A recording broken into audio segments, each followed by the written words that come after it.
Hello and welcome back to the Note. Well, we had our first moment of truth for the week today. We had the meeting of the FOMC for June. I think I can get across to you how big a deal it was with some of the market prices. 10-year Treasury yields in the US were up 0.7 of a basis point. Not a huge move for an FOMC day. The S&P was up 0.2%, just above 2100. You did see more of a significant move in the dollar. As I speak, the trade-weighted index is down about half a percentage point compared with where the day started. But plainly, by the standards of what can happen on an FOMC day, not a very big deal. To the extent that there was any particular surprise there, as you can tell from the move in the dollar, it was probably in a dovish direction. Personally, I thought Janet Yellen went a little bit further to leave all options open than I would have expected. It intrigued me in particular that she advised people not to worry about whether it was going to be September or December or March, obviously implying that we could wait until next year for a rate rise, and that we should be thinking in terms of the very slow rise that they have been predicting for a long time now, rather than thinking about when the rate rise actually happens.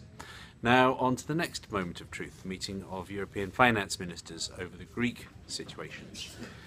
There, I think it's fair to say, is a fair amount of calm about this.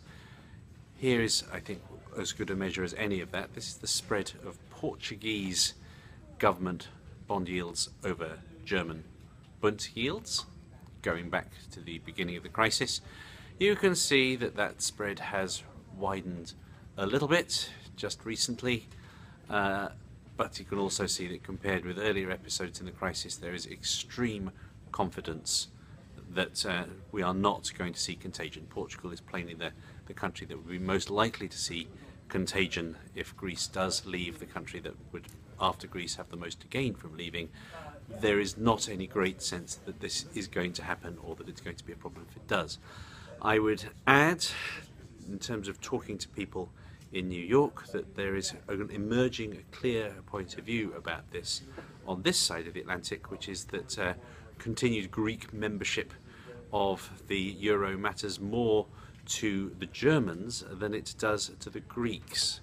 That a stronger euro with weaker countries leaving it would in the long run be bad for Germany, and so there is a belief that may soon be tested that in the final analysis, in the final game of chicken, Germany would be the ones to blink.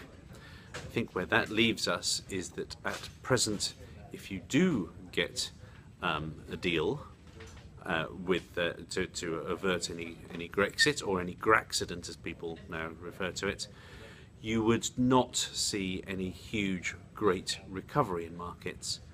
If the surprising thing happened and Greece does find itself defaulting and leaving, that is on course to be a bigger event than people currently think. They are not positioned for it. On to our next moment of truth and see if it provides any more drama than the first one from Janet Yellen.